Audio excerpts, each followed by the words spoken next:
bahwa demokrasi yang kuat akan lebih mengontrol korupsi dengan lebih kuat dibandingkan dengan negara yang tidak demokrasi gitu, atau negara yang demokrasinya cacat.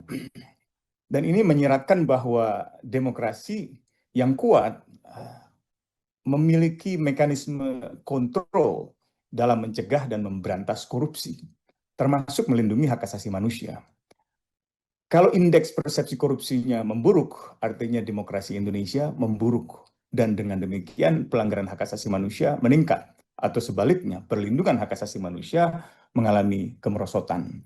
Nah, indeks TI ini menunjukkan satu kemunduran demokrasi yang saya kira kembali memprihatinkan ya. Karena demokrasi Indonesia dalam pemberantasan korupsi misalnya tidak lagi kuat. Tidak lagi kuat dalam menekan korupsi gitu ya. Salah satunya karena saya kira penyelenggaraan negara atau kekuasaan negara tidak lagi dibagi secara efektif gitu ya, kecuali di atas kertas gitu. Secara de facto tidak ada lagi sebenarnya pembagian kekuasaan yang efektif antara legislatif, yudikatif, dan eksekutif gitu. Tidak ada satu fungsi-fungsi yang maksimal yang saling mengontrol untuk menekan korupsi, kolusi, dan jangan lupa nepotisme yang belakangan ini semakin menguat. Nah, yang terbaru adalah pengangkatan keponakan presiden sebagai wakil gubernur Bank Sentral. Bentar lagi mungkin ada pengangkatan keponakan presiden kembali untuk menjadi misalnya menteri luar negeri gitu ya. Dan ini adalah fenomena nepotisme susulan yang di era pemerintahan Jokowi, di mana Mahkamah Konstitusi, ya, lembaga yudikatif, lembaga yang seharusnya merdeka dari pengaruh eksekutif, justru merubah aturan pemilu sehingga pemilu tidak lagi berintegritas hanya untuk meloloskan keponakan dari Ketua Mahkamah Konstitusi dan anak kandung dari Presiden yang berkuasa untuk mendapatkan jabatan tinggi Wakil Presiden.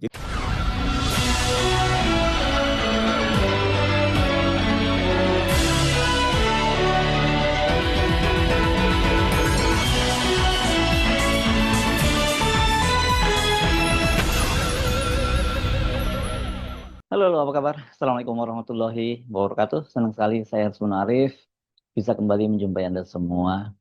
Transparansi Internasional Indonesia mengungkapkan indeks persepsi korupsi atau Corruption Perception Index Indonesia tahun 2025 berada di skor 34. Ini artinya turun 3 poin dari tahun sebelumnya yang berada di angka 37. Dan ini tidak beda jauh dengan apa yang terjadi selama eranya mantan Presiden Joko Widodo.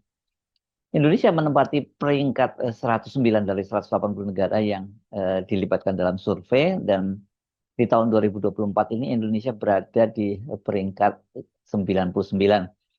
Yang sangat menyedihkan, posisi Indonesia berada di bawah negara tetangga yang miskin, yakni Timor Leste, bahkan kemudian sama dengan Bosnia Herzegovina, ini negara serpihan atau negara pecahan dari Yugoslavia. Dan nah, ini yang saya kira penting untuk dicatat, sama dengan Nepal.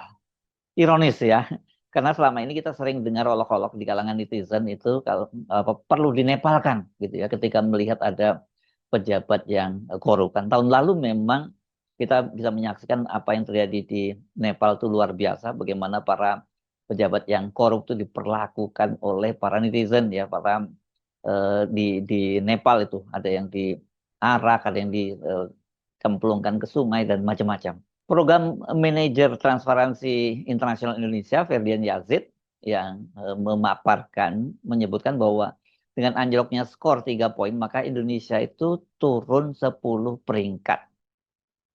Skor kita sedikit lebih baik di tahun lalu dan mengalami penurunan sebanyak 3 poin di tahun ini.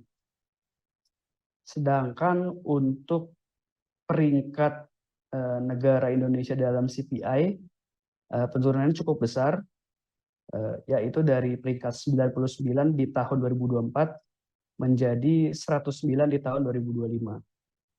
Jadi skornya ada penurunan 3 poin, sedangkan peringkat ada penurunan hingga 10 tingkat. Dan berikut adalah skor CPI dari negara-negara lain di belahan bumi ini yang memiliki skor CPI yang sama. Jadi ada beberapa negara Afrika, misalkan Aljazair, Malawi, dan juga Sierra Leone, serta Indonesia juga memiliki skor CPI yang sama dengan negara tetangga yang sama-sama member anggota ASEAN, yaitu Laos. Lalu ada satu negara pecahan dari Yugoslavia di Eropa sana, yaitu ada Bosnia dan Herzegovina. Yang menarik, ada juga suatu negara yang memiliki skor yang sama dengan Indonesia, yaitu Nepal, yang kita juga tahu sendiri, Nepal juga tahun lalu juga ada mengalami demonstrasi politik yang sangat kuat, bahkan juga disebabkan karena praktik korupsi yang mengakar di tubuh sektor publik di Nepal. Ini adalah skor perbandingan antar negara ASEAN. Dari skor ini sebenarnya dari negara ASEAN lainnya tidak ada banyak perbedaan. Singapura dari tahun ke tahun selalu menjadi negara dengan skor CPI terbaik di angka 84 tahun ini. Lalu diikuti dengan negara tetangganya Malaysia, yaitu 52, naik 2 poin dari tahun sebelumnya. Begitu juga Timor Leste dan Vietnam. Namun yang tahun ini yang agak membedakan dari negara rumpun ASEAN ini adalah pertukaran posisi antara Laos dan Thailand. Jadi Laos dan Thailand itu bertukar posisi. Kalau Laos tahun lalu 33, tahun ini naik 1 poin 34, sedangkan Thailand sebaliknya, tahun lalu 34, tahun ini 33. Lalu untuk posisi terbawah, 3 terbawah, ini juga tidak ada perbedaan signifikan dari tahun sebelumnya. 3 terbawah selalu ada Filipina, Kambodia, dan Myanmar. 3 negara ini selalu menjadi juru kunci dalam klasemen CPI dari negara-negara ASEAN. Sumber data apa saja sih yang menyebabkan skor CPI Indonesia itu turun sebanyak 3 poin? Di sini tadi seperti saya bilang ada 9 sumber data.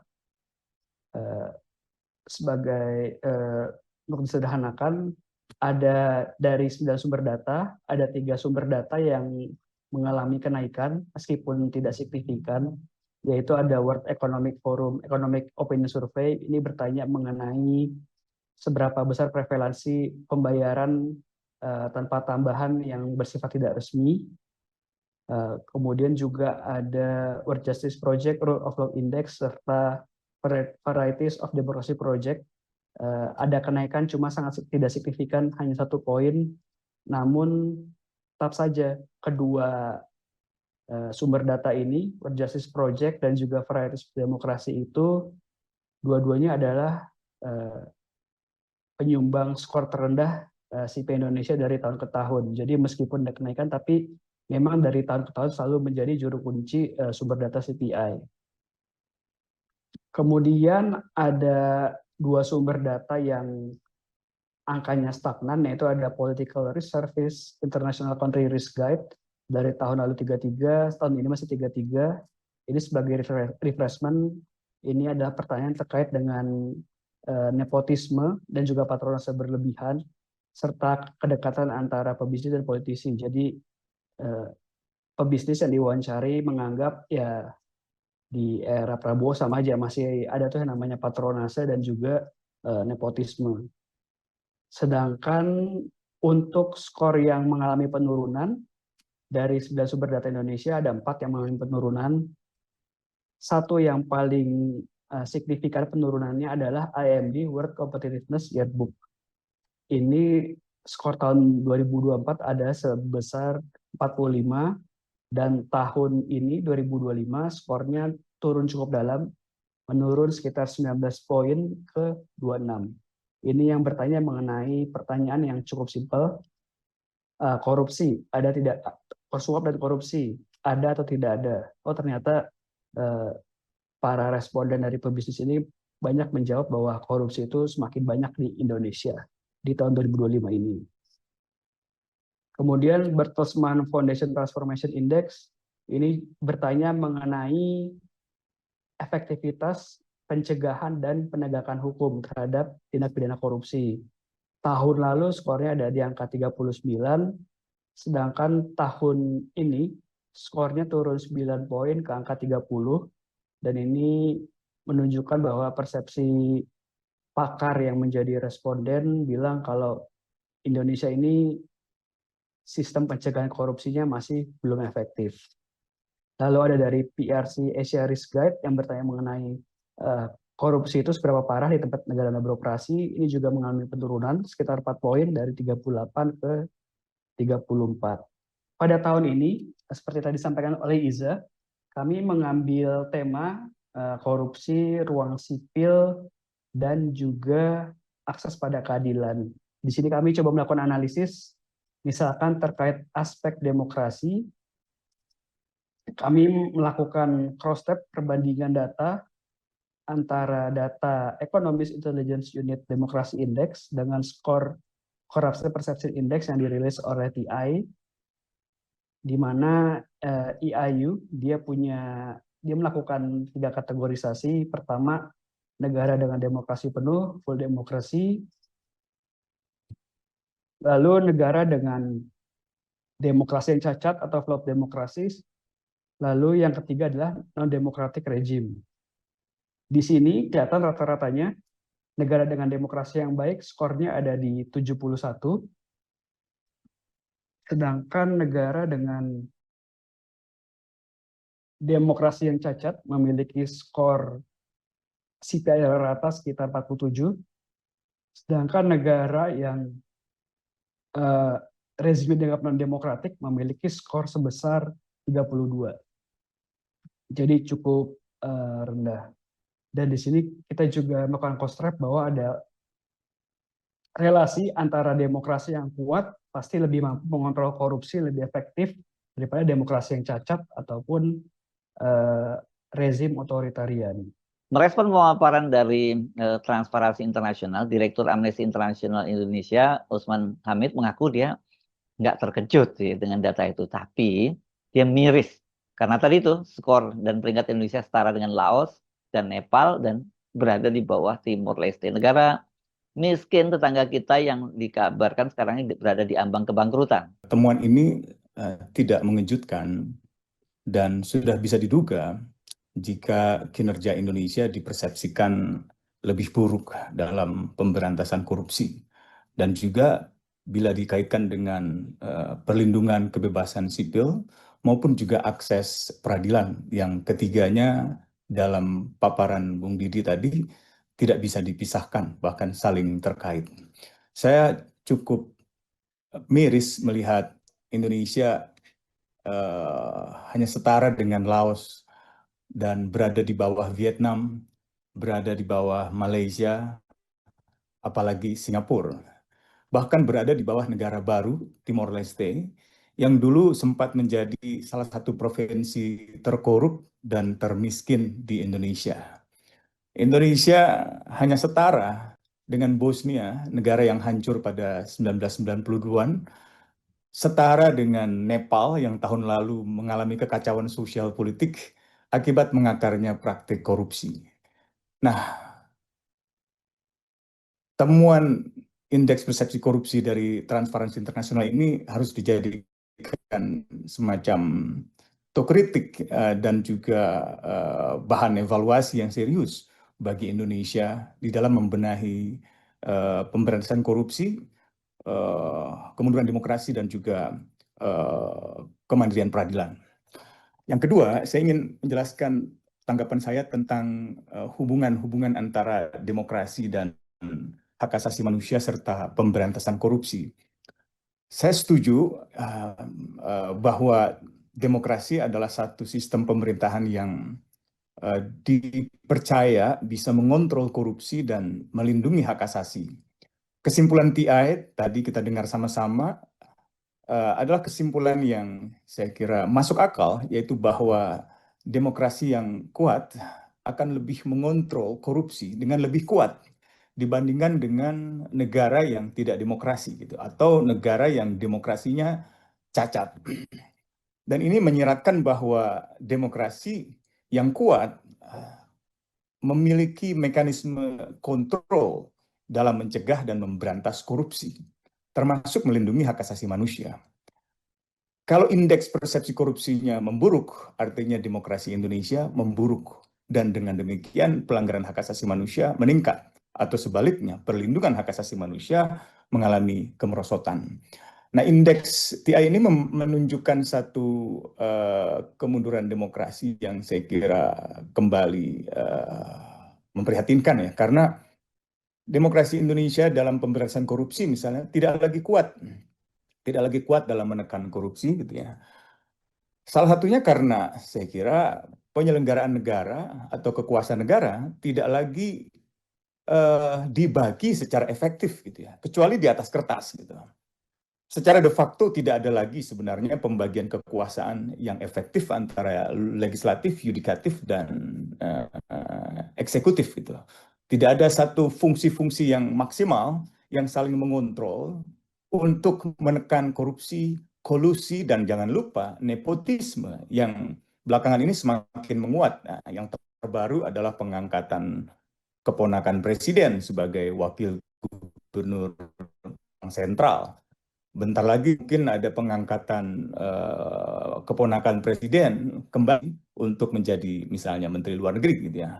Dan ini adalah fenomena nepotisme susulan yang di era pemerintahan Jokowi, di mana Mahkamah Konstitusi, ya, lembaga yudikatif, lembaga yang seharusnya merdeka dari pengaruh eksekutif, justru merubah aturan pemilu sehingga pemilu tidak lagi berintegritas hanya untuk meloloskan keponakan dari Ketua Mahkamah Konstitusi dan anak kandung dari Presiden yang berkuasa untuk mendapatkan jabatan tinggi wakil presiden. Jadi tidak ada lagi pembagian itu, dan di tingkat pemerintahan tidak ada lagi pengawasan yang ketat bagi para pejabat publik, sehingga di dalam praktiknya kesempatan untuk tidak melakukan koruptif itu atau tindakan koruptif itu tidak berkurang.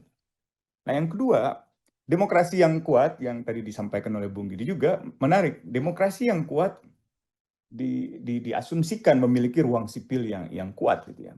Dan ini ternyata selaras dengan sumber-sumber indeks yang dirujuk oleh Transparansi Internasional, mulai dari Civicus sampai dengan Varieties of Democracy Index gitu, atau Rule of Law Index, yang nanti sangat berhubungan dengan poin saya ketiga, yaitu tentang akses peradilan. Untuk akses kebebasan untuk protes, untuk berpartisipasi, untuk menyampaikan kritik, kelihatan sekali bahwa demokrasi yang ruang sipilnya kuat, maka skor IPK-nya membaik ya. Tadi kita dengarkan perbandingan negara-negara lain. Negara-negara dengan ruang sipil yang kuat cenderung memiliki indeks persepsi korupsi yang lebih tinggi. Maksudnya tidak korup begitu ya. Karena kenapa? Karena warga memiliki akses yang lebih luas untuk menyampaikan katakanlah laporan-laporan tentang praktek korupsi, tindakan korupsi, dan menuntut pertanggungjawaban publik gitu ya. Tapi kalau dikriminalisasi justru sebaliknya. Kriminalisasi adalah cermin dari demokrasi yang merosot atau demokrasi yang cacat yang memiliki konsekuensi sebaliknya. Jadi negara yang ruang sipilnya direpresi, maka skor IPK-nya seperti tadi dikatakan rendah, semakin cenderung korup gitu ya. Kenapa? Karena tidak ada ruang sipil gitu ya. Tadi dikatakan beberapa negara yang tidak ada ruang sipil itu bahkan sampai 30, menunjukkan bahwa represi terhadap ruang sipil dapat menyebabkan penurunan skor indeks persepsi korupsi gitu. Dan ketika masyarakat tidak memiliki akses untuk melaporkan tindakan korupsi atau takut akan retaliasi, pembalasan gitu ya, rumahnya dibakar seperti jurnalis di Sumatera gitu ya, atau aktivis lingkungan Walhi di Lombok yang juga rumahnya dibakar, kendaraannya dibakar gitu. Maka kalau tidak ada kesempatan yang bebas untuk melaporkan tindakan korupsi, maka korupsi dapat berkembang tanpa kontrol. Gitu. Demikian pula nepotisme yang hari-hari ini semakin tanpa kontrol. Ketiga, demokrasi yang kuat juga memungkinkan akses yang lebih luas kepada peradilan. Ya. Tadi indeks Rule of Law, World Justice Project juga diperlihatkan bahwa demokrasi yang kuat dan negara dengan tingkat korupsi yang rendah orang lebih mudah akses keadilan, peradilan. Tadi kata Bung Didi, keadilan bisa diperoleh tanpa ada keharusan untuk menjadi viral terlebih dahulu gitu. Ini berarti bahwa masyarakat dapat mencari keadilan tanpa harus menunggu kasusnya viral di media sosial gitu ya. Dengan kata lain, demokrasi yang kuat dan ruang sipil yang luas merupakan faktor yang penting di dalam mengontrol korupsi. Jadi kalau pemerintah mengklaim tengah memberantas korupsi dengan sungguh-sungguh, pada saat yang sama meningkatkan represi, pada saat yang sama misalnya mendisfungsikan lembaga-lembaga akuntabilitas dan kontrol, itu namanya omon-omon pemberantasan korupsi gitu ya. Tadi Bung Danang dengan baik menjelaskan bahwa ternyata di era yang cashless seperti ini, Kejaksaan Agung justru memperlihatkan suatu paradoks gitu ya, menunjukkan seolah-olah tengah memberantas korupsi dengan sungguh-sungguh dengan menghadirkan tumpukan uang rupiah dalam bentuk cash, dolar dalam bentuk cash dan seterusnya yang ternyata pinjaman dari bank. Jadi pemberantasan korupsi di sana menjadi semacam teater, menjadi semacam panggung pertunjukan untuk sekedar menunjukkan supremasi kejaksaan di dalam memberantas korupsi, supremasi dirinya pada yang lain, pada KPK misalnya, atau pada lembaga-lembaga yang lain. Jadi pemberantasan korupsi bukan sebuah proses pemberantasan korupsi yang sejati atau untuk menghadirkan keadilan, membersihkan negara dari praktek-praktek kleptokrasi, melainkan justru sebagai alat untuk menekan lawan politik dan untuk berkompetisi meraih supremasi di dalam pemberantasan korupsi gitu. Jadi saya kira demokrasi memungkinkan pengawasan yang efektif, partisipasi masyarakat, dan akses ke peradilan, sehingga mengurangi kesempatan bagi korupsi untuk bisa berkembang. Gitu ya. Saya kira dengan memperkuat demokrasi, ruang sipil, dan akses peradilan, maka seharusnya Indonesia bisa selamat dari kegelapan dirinya sendiri. Gitu ya. Nah, terakhir saya ingin mengapresiasi sekali lagi penurunan indeks korupsi ini sebenarnya bukan karena tren global. Saya kira benar bahwa di tingkat global seperti tadi ditemukan memperlihatkan kemerosotan pemberantasan korupsi di tingkat global yaitu 1 poin. Tapi jangan lupa dalam temuan tadi juga di tingkat regional Asia Pasifik misalnya justru mengalami kenaikan poin gitu ya. Dengan kata lain, kalau dikatakan Indonesia mengalami kemerosotan demokrasi karena tren global, mengalami penurunan indeks korupsi karena tren global, saya kira pandangan itu terlalu menyederhanakan masalah, terlalu menyamaratakan keadaan gitu ya. Karena keadaannya jauh lebih kompleks dari yang kita bisa lihat di tingkat global gitu ya. Apalagi ada fakta yang juga berkata lain, misalnya fakta di tingkat Asia Pasifik ada kenaikan gitu ya. Dengan kata lain, kenaikan di tingkat Asia Pasifik itu menggugurkan argumen bahwa Indonesia mengalami kemerosotan demokrasi, mengalami kemerosotan pemberantasan korupsi karena tren global. Jadi saya kira pandangan itu lemah gitu ya. Lalu apa sebab-sebab di tingkat lokal kalau memang bukan karena faktor global? Dalam pandangan saya setidaknya ada 5 sampai 6 sebab. Yang pertama adalah korupsi sudah terlanjur bersifat melembaga. Hampir tidak ada pejabat tinggi yang sepenuhnya bersih, baik itu elit politik, petinggi birokrasi, pimpinan penegak hukum, semuanya rentan pada kasus korupsi. Kalau ada orang tanya kepada saya misalnya sebagai pengacara, bisakah mengurus kasus pidana kepada kepolisian? Bisa, saya katakan begitu, tapi kalau saya katakan tidak perlu uang, banyak orang tidak percaya. Orang masih percaya bahwa korupsi di Indonesia sudah bersifat terlembaga. Yang kedua adalah sebabnya adanya politisasi penegakan hukum. Ya, penegakan hukum ini dipolitisir untuk menekan lawan politik, mengendalikan lawan politik, gitu ya, menekan oposisi, gitu ya, termasuk menguntungkan kelembagaan tertentu untuk menegakkan supremasi dirinya dalam pemberantasan korupsi, seperti dalam kasus Nadiem misalnya. Yang ketiga adalah lembaga independen KPK dulu dianggap sebagai ancaman, baik itu ancaman pembangunan, ancaman investasi, bahkan ancaman pluralisme, gitu ya. Sesuatu yang sangat dikarang-karang oleh orang-orang yang melemahkan KPK di tahun-tahun periode awal Jokowi maupun di periode kedua dari kepresidenan Jokowi. Yang keempat adalah faktor yang mungkin bisa dikatakan bersifat agensial gitu, yaitu politisasi KPK pada tahun 2014-15 sampai dengan 2019 melalui undang-undang revisi KPK. Itu saya kira jadi noda paling tidak dalam sudut pandang para pegiat pemberantasan korupsi gitu ya. Lalu yang kelima adalah dinamika koalisi pemerintahan. Jadi faktor koalisi pemerintahan itu terbentuk lebih karena kartelisasi politik yang masih ada, masih melekat di dalam praktek berpolitik di Indonesia. Sehingga berkompetisi itu hanya pada tingkat kampanye saja, pemilihan umum, tapi setelah itu yang terjadi adalah pembagian kue-kue kekuasaan. Tidak peduli lagi pada azas-azas penyelenggaraan negara yang bersih, dari korupsi, kolusi, nepotisme, apalagi pelanggaran hak asasi. Dan yang terakhir saya kira sikap presiden sendiri dan sikap dari legislatif sendiri yang cenderung anti pada pemberantasan korupsi gitu. Nah, sebab-sebab inilah yang menurut saya menjelaskan mengapa penurunan kemerosotan demokrasi di Indonesia, pemberantasan korupsi di Indonesia, kebebasan sipil di Indonesia, dan juga akses pada peradilan yang adil di Indonesia merosot tajam bukan karena tren global, melainkan karena faktor di tingkat lokal itu sendiri. Sama seperti halnya Usman Hamid, Profesor Zainal Arifin Mohtar, ini pakar hukum tata negara dari Universitas Gadjah Mada, dia juga sudah mengaku ya, sudah menduga bahwa ini bakal turun. Jadi dia tidak terlalu heran kalau kemudian indeks persepsi korupsi kita itu sekarang turun.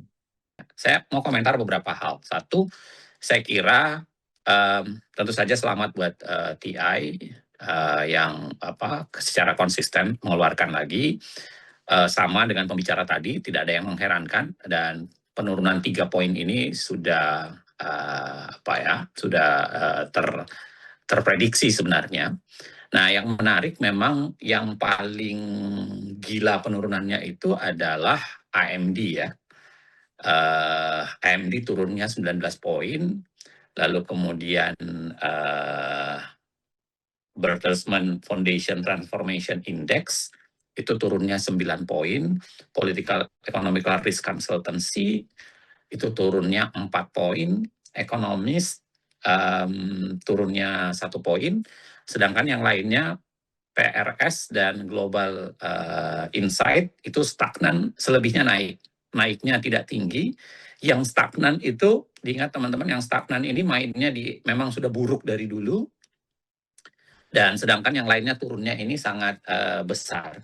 Nah, turunnya sangat besar ini berkaitan dengan, kalau kita lihat ya, tadi sudah disampaikan juga, 2 hal sebenarnya, suap dan korupsi yang sangat besar, lalu kemudian penegakan hukum, ya, termasuk transparansi anggaran juga turun 1 poin. Nah, apa yang saya mau bilang begini, sebenarnya membaca ini tidak aneh tentu saja, karena belakangan ada banyak pengambilan keputusan negara itu bukan lagi menurut saya persoalannya soalan kapasitas, bukan karena kemampuan negara mampu atau tidak mampu, tapi sebenarnya ada unsur manipulasi di dalamnya. Saya kira itu yang membuat banyak teriakan ya, teman-teman misalnya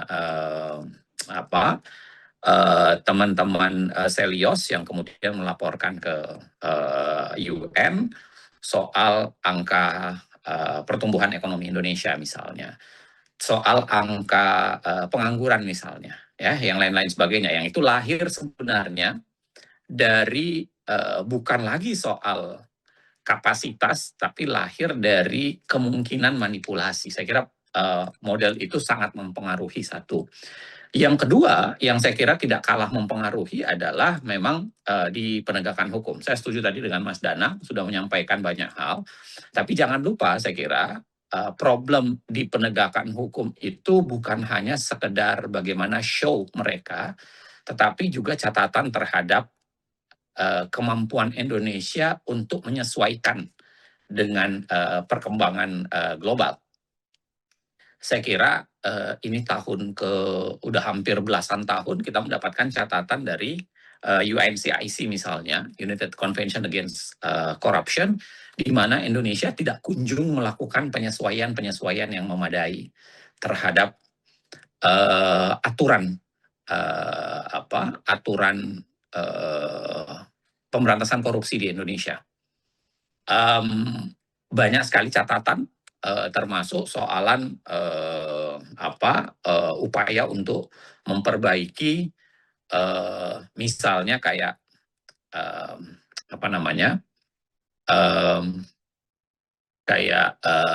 training of influence, memasukkan itu ke dalam konsep penegakan hukum kita.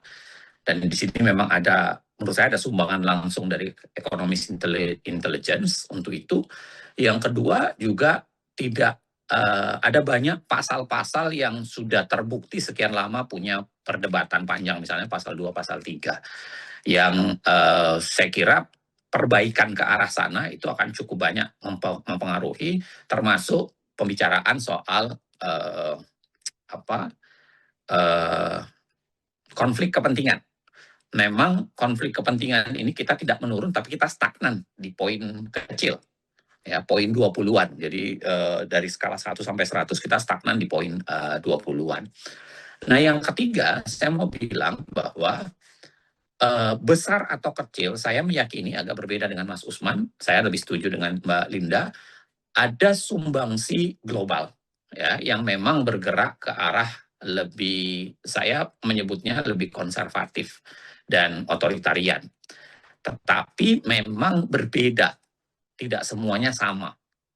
Ya, khususnya model-model mereka membalik itu berada di wilayah yang agak berbeda. Misalnya Mesir melakukan hal yang sama, dan di sini juga angkanya juga tidak terlalu menarik, saya kira. Banyak negara-negara yang sedang bergeser ke arah lebih otoritarian. Dan besar atau kecil itu memberikan sumbangsi. Walaupun benar menurut saya secara global, dia menurun 1 poin.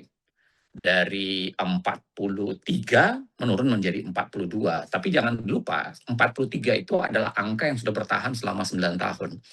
Artinya 9 tahun dia berada di poin 43 rata-rata global. Khusus tahun ini dia mengalami penurunan ke 42. Nah, memang yang menarik menjelaskan kenapa Asia tetap bisa naik dari 44 naik menjadi 45, naik 1 poin. Saya kira ada sumbangsih memang di beberapa negara-negara Asia yang mencoba mengakselerasi, ya, seperti Malaysia, seperti Vietnam, mereka mengakselerasi. Tetapi kalau mau ditarik ke angka global, rata-rata global di 42, itu lebih dari 50% masih di bawah itu. Jadi saya mau bilang bahwa sebenarnya besar atau kecil ada sumbangsi dunia, karena sudah bertahan sekitar 9 tahun dia tuh di poin 43 seingat saya, tapi kemudian menurun ke 42. Nah, yang menarik memang adalah adanya internal dalam negeri, ya, yang memperparah itu. Saya kira beberapa tadi sudah disampaikan oleh Bang Usman, bicara soal politik kartel, bicara saya ingin memberikan garis sumbangsi khusus terhadap tidak naiknya peringkat kita sedikit pun soalan konflik of interest.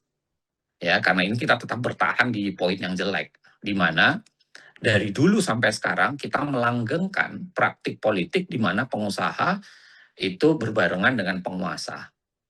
Pengambilan keputusan menjadi masalah. Bahkan kalau kita geser sedikit ke economist intelligence country risk service, kita menurun 1 poin, ya, karena khususnya di situ bicara soal penyalahgunaan sumber daya publik oleh pejabat publik untuk kepentingan pribadi. Jadi saya kira ada juga PR besar kita, sekedar menambahkan tadi di ruang publik yang menyempit, saya kira ada besar PR kita juga di bidang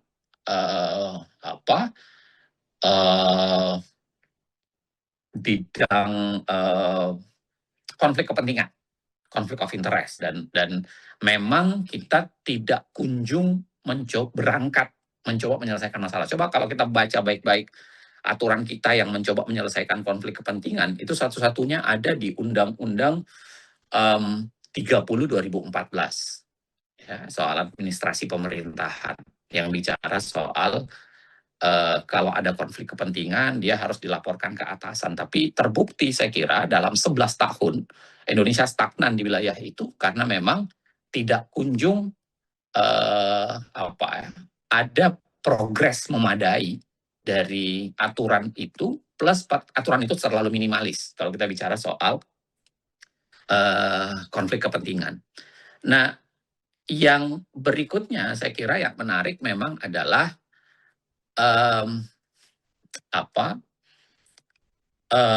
penegakan hukum yang memang berantakan, law enforcement itu juga sama, angka kita stagnan di situ.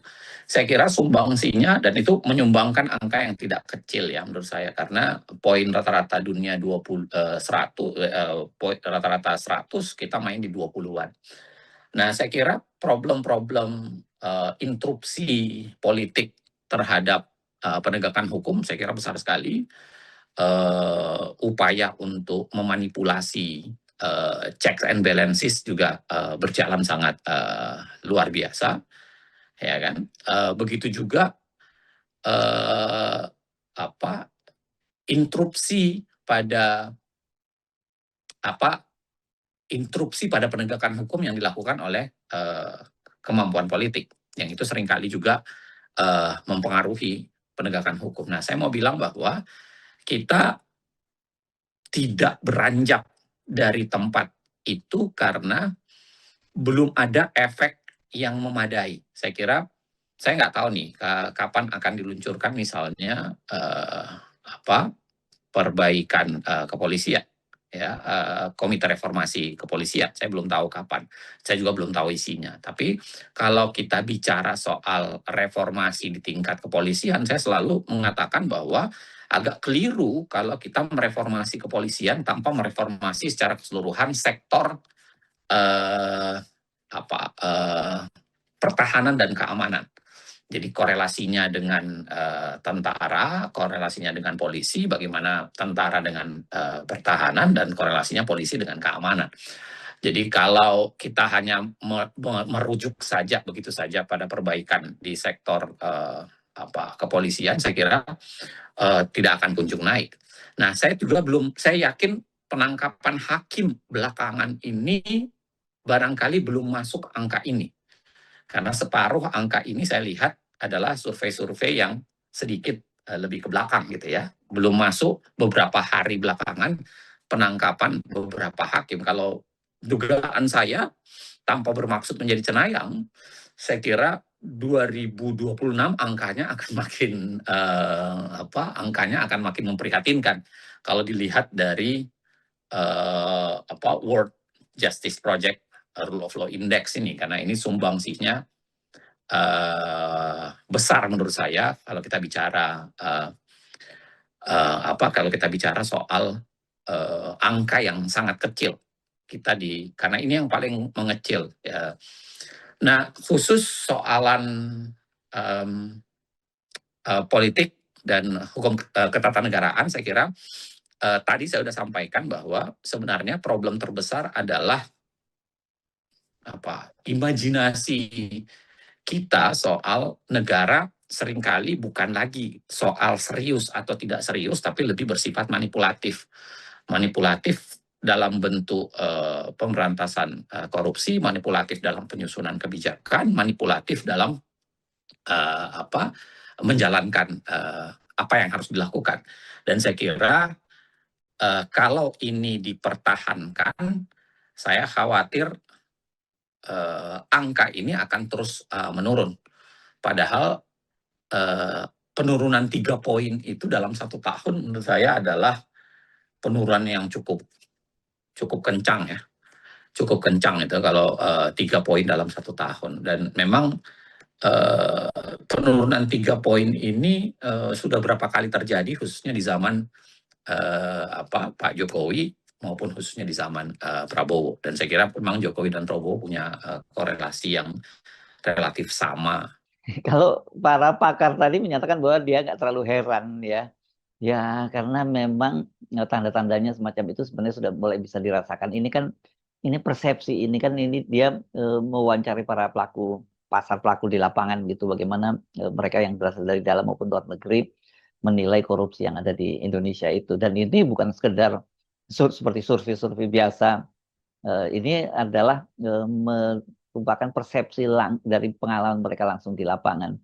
Kesimpulan yang sangat keras itu datang dari Indonesian Corruption Watch. Yang ini dia menilai bahwa kontribusi terbesar anjloknya skor indeks persepsi korupsi Indonesia itu itu adalah Presiden Prabowo Subianto. Wah, kok sampai langsung begitu kesimpulannya ya. Nah, karena menurut ICW selama 1 tahun ke belakang tergambar bagaimana pemerintahan Prabowo Gibran menggunakan kekuasaannya untuk membangun ekosistem yang menormalisasi konflik kepentingan, nepotisme, hingga patronase. Kondisi tersebut berimplikasi terhadap melemahnya penegakan hukum dan semakin merusak agenda reformasi yang telah dibangun sejak 27 tahun silam secara sistematis. Hanya bisa menarik napas panjang dan saya kira kita mengelus dada ya. Kita kan tentu berharap dengan pemerintahan baru tentu kondisi bangsa ini, negara ini semakin membaik.